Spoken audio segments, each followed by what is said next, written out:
Exercise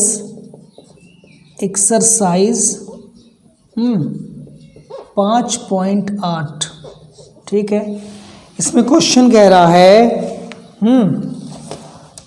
कि एक verify Rolle's theorem for the function f x. तो हम लिखेंगे गिवन फंक्शन। 5 मिनट का पहला क्वेश्चन है। हमको गिवन हम लिखेंगे गिवन हमको फंक्शन दिया हुआ है। कितना दिया हुआ है? X square plus 2x minus 8। ये एक्स कहाँ बिलोंग कर रहा है? -4 से 2 क्लोज इंटरवल। मतलब ये इंटरवल दिया हुआ है, इसमें इसको क्या करना है? वेरीफाई करना है। हमको रॉल्स थ्योरम को वेरीफाई करना है। तो चलिए हम लोग करके देखते हैं।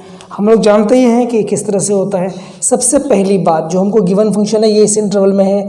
सबसे पहला स्टेटमेंट क्या होता है? नंबर वन हम लिखेंगे f x equal to x square plus 2x minus 8 is a quadratic polynomial, है ना।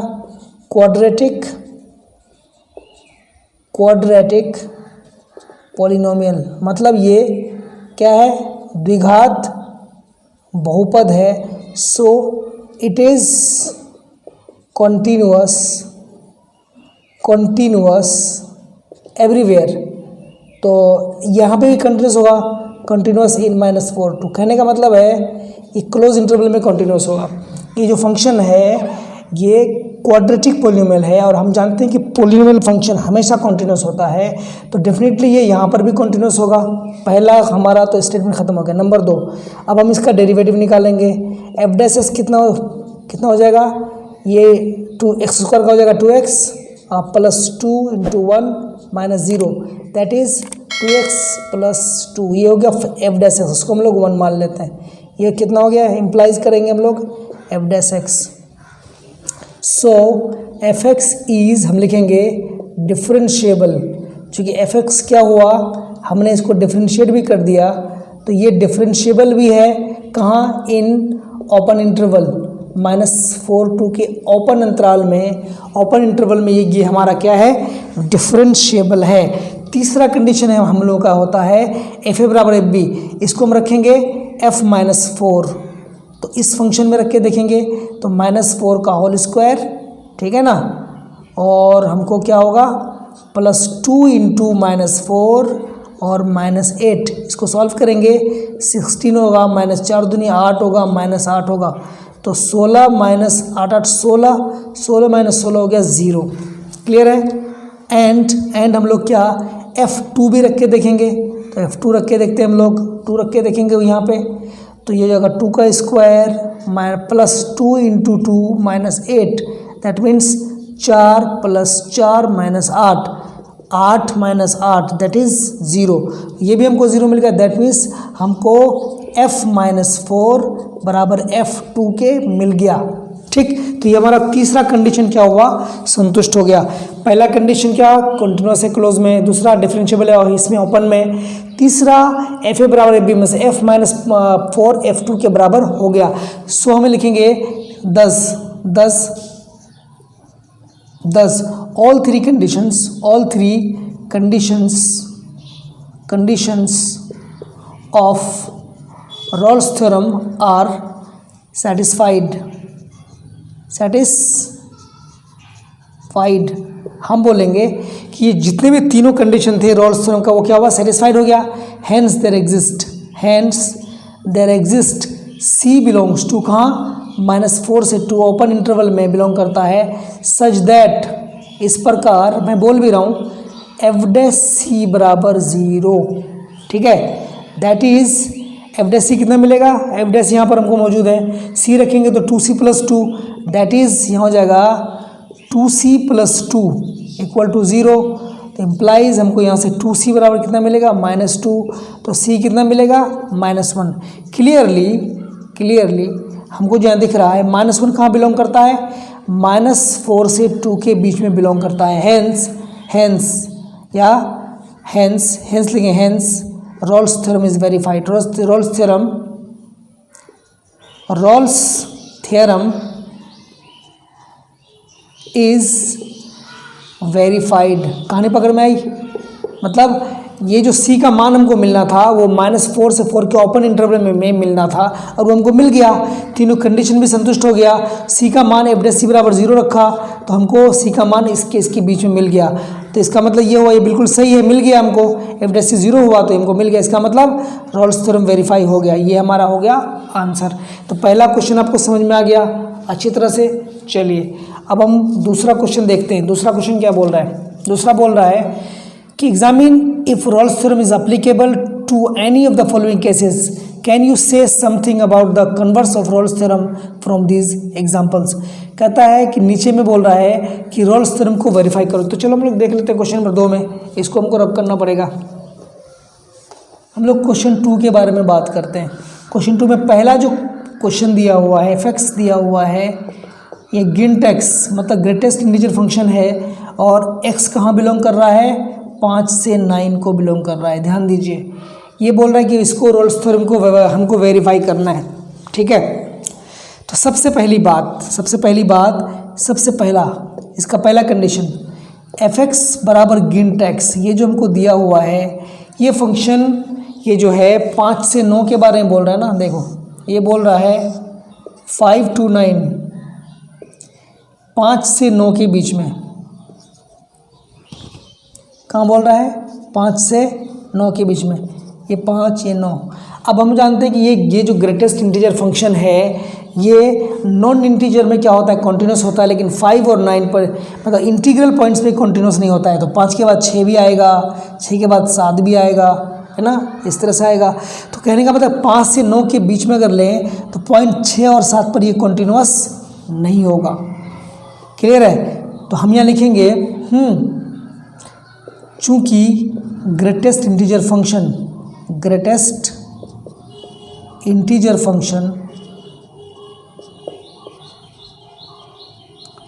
functions are not continuous at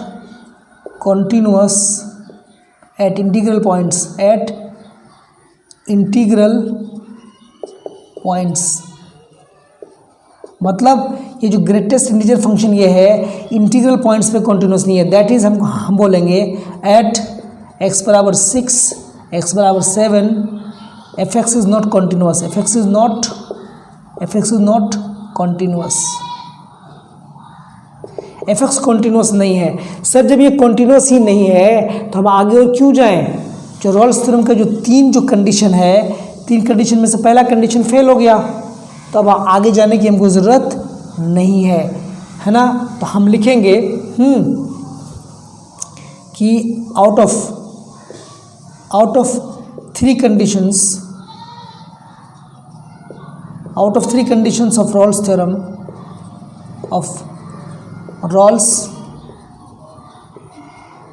theorem, first condition fails, so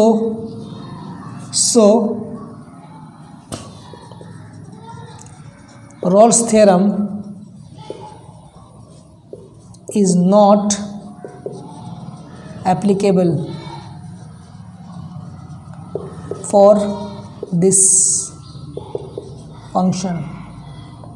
आपको बात समझ में आ रही है?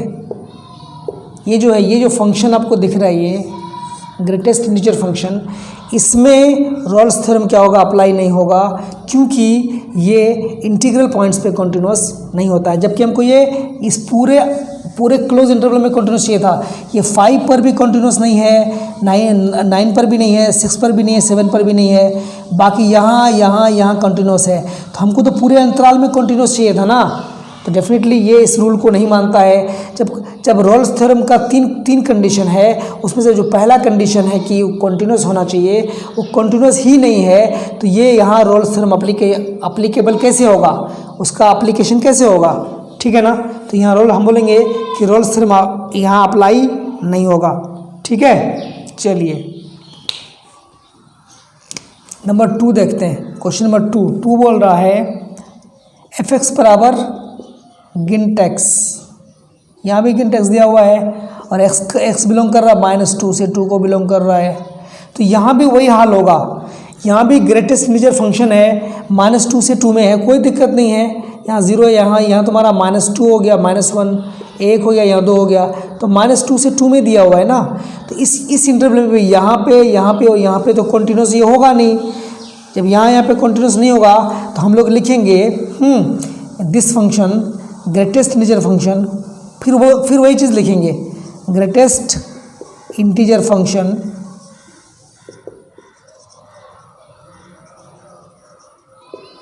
is not continuous, is not continuous है ना on -2 से 2। ये -2 से 2 में continuous नहीं है, so it is not applicable, so Rolle's theorem is not applicable, so Rolle's theorem is not applicable। तो हम बोलेंगे कि रॉल्स थ्योरम जो है वो एप्लीकेबल यहाँ नहीं है। तो फर्स्ट में भी नहीं है, यहाँ फर्स्ट में भी नहीं है और सेकंड में भी नहीं है। तो चलिए हम थर्ड के बारे में बात करते हैं। क्या बोल रहा है थर्ड दिया हुआ है f(x) = x² - 1 और x कहाँ बिलोंग कर रहा है 1 से 2 क्लोज इंटरवल में। अब यहाँ वेरीफाई करने के लिए बोल रहा है। तो सर पहला जो कंडीशन होगा f(x) x² - 1 is a quadratic polynomial. क्या है? क्वाड्रेटिक पॉलिनोमियल है। कौन सा पॉलिनोमियल है? पॉलिनोमियल मतलब ये द्विघात बहुपद है। It is continuous, it is continuous, it is continuous everywhere. ये हर जगह कॉन्टिन्यूअस है। तो ये यहाँ भी कॉन्टिन्यूस होगा। इट इज कॉन्टिन्यूअस ऑन 1 से 2 क्लोज इंटरवल। ये क्लोज इंटरवल में कॉन्टिन्यूअस होगा। पॉइंट नंबर 2, ये क्या डिफरेंशिएबल होगा? तो हम लोग निकाल के देखते हैं f'(x). तो इसका डेरिवेटिव कितना होगा 2x - 0 अर्थात ये हो जाएगा 2x। So f(x) is differentiable. f(x) is चूँकि डिफरेंशिएट हो रहा है ना, हम बोलेंगे डिफरेंशिएबल है ना इन 1 से 2 open interval. So f(x) is differentiable in इतना। सेकेंड कंडीशन आपका वेरीफाई होगा। तीसरा कंडीशन, हम तीसरा कंडीशन देख रहे हैं। तीसरा कंडीशन क्या है? fa = fb। तो f हम लोग 1 निकालते हैं, f1 रख के रखते हैं। 1² - 1 दैट इज़ 1 - 1 कितना हो जाएगा 0। और हम लोग f2 भी निकाल के रखते हैं, तो कितना हो जाएगा 2 का स्क्वायर -1 ये हो जाएगा कितना 4 - 1 ये हो जाएगा 3। हाँ अब देखिए, अब हमने 1 रखा, 1 से 2 में बोल रहा था ना, तो 1 रखा तो 0 हो गया और 2 रखा तो चूँकि f1 ≠ f2। ठीक है, जब f1 f2 के बराबर नहीं है, तीसरा कंडीशन उसका फेल हो गया है ना, तो रॉल्स थ्योरम एप्लीकेबल नहीं है। चूँकि थर्ड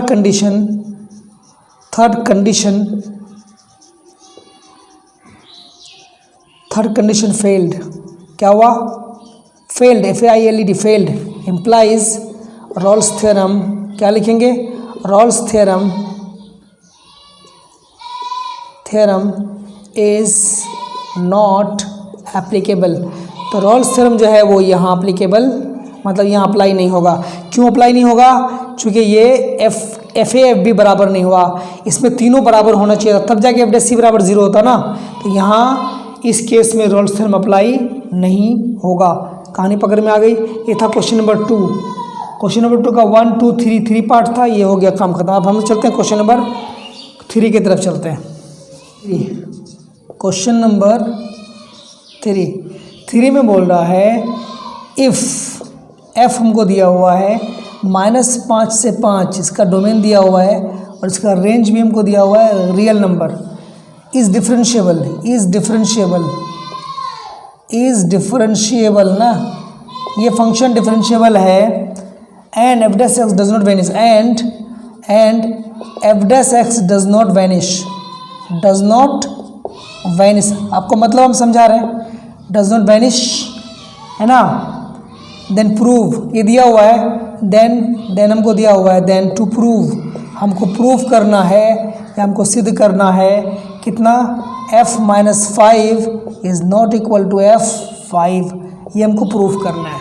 अब ध्यान से देखिए हम लोग इसको कैसे प्रूव करेंगे। तो अब यहाँ देखिए, हमको प्रूव ये करना है, लेकिन हमको दिया हुआ क्या है, डोमेन इतना, रेंज इतना, कोई दिक्कत नहीं है, हमको डोमेन इतना दिया, मतलब इसमें दिया हुआ है -5 से 5 में। और सबसे पहले हम लिखेंगे, सबसे पहले given from the given conditions, from the given conditions क्या गिवन कंडीशन है, कंडीशन गिवन क्या दिया हुआ है हमको, f(x) डिफरेंशिएबल है, f(x) is differentiable, f(x) is differentiable, ठीक है ना, f(x) डिफरेंशिएबल है, ये पहला कंडीशन हमको दिया हुआ है। एंड ऑल्सो हमको क्या दिया हुआ है, f(x) डज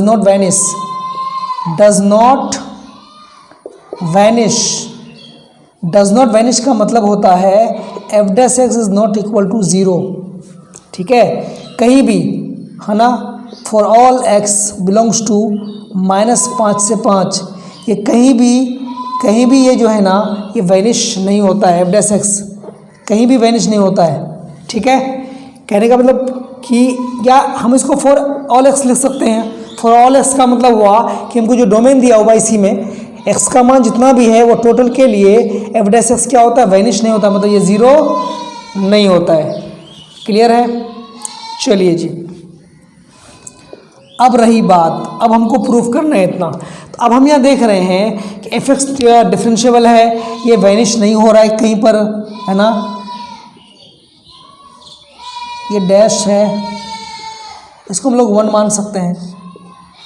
चलिए, चूंकि f(x) is differentiable implies f(x) is continuous. क्यों f(x) इज कॉन्टिन्यूअस? क्यों कॉन्टिन्यूअस? क्योंकि every differentiable function is continuous, every differentiable, है ना, फंक्शन इज कॉन्टिन्यूअस।